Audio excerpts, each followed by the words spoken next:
Just when the United States thought we might have a little peace with President Trump sitting in the Oval Office, we realized that we were dealing with a massive imminent threat from the bully that is North Korea.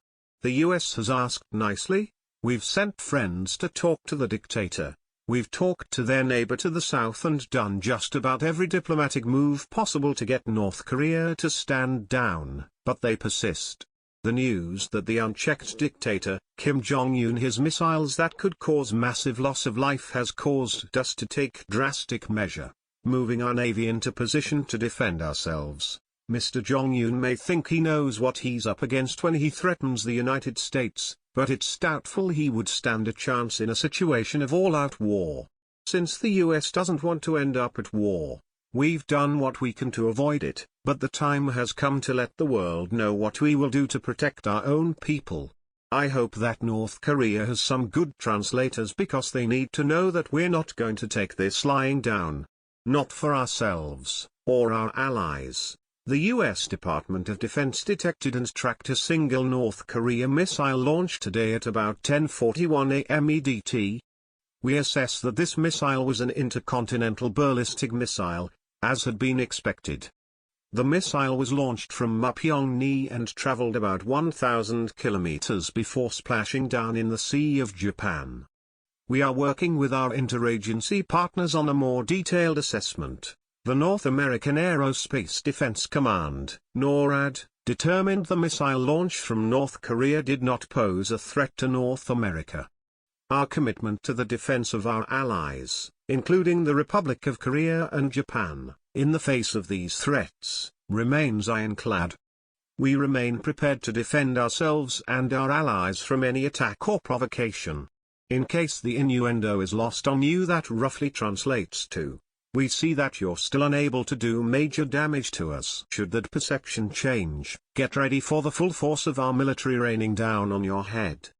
We're ready when you are. We should take the time to appreciate that they're saying attack or provocation.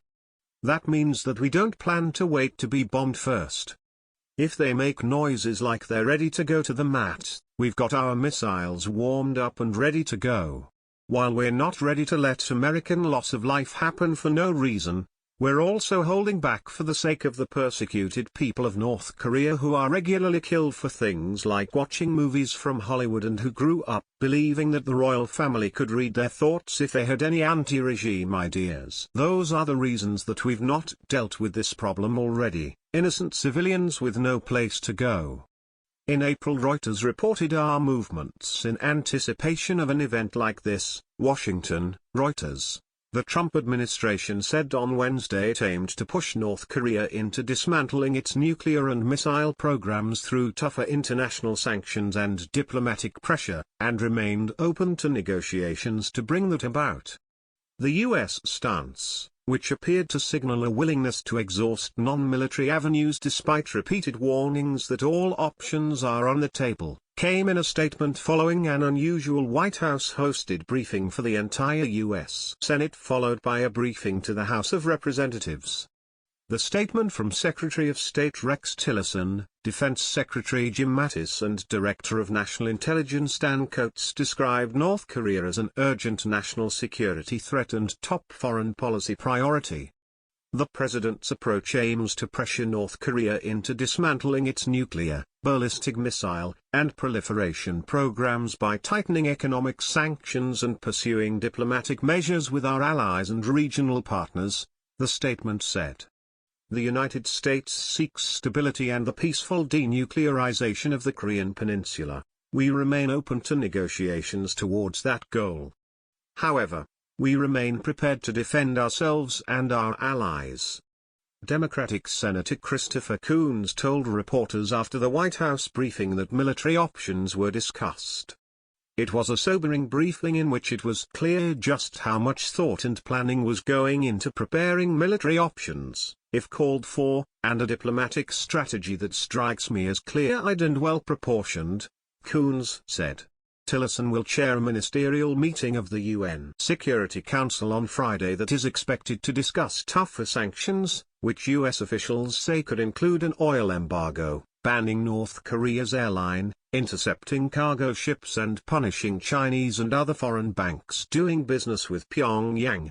U.S. State Department spokesman Mark Toner said another means of diplomatic pressure would be for nations to close North Korean missions and to ostracize North Korea in international organizations. China objects to North Korea's weapons development and has called for a return to international negotiations, but U.S. officials have said Washington sees no value in talks until Pyongyang shows it is serious about denuclearization. The top U.S. commander in the Pacific, Admiral Harry Harris, told Congress on Wednesday the system would be operational in coming days and suggested Beijing should focus on influencing North Korea rather than worrying about a purely defensive system.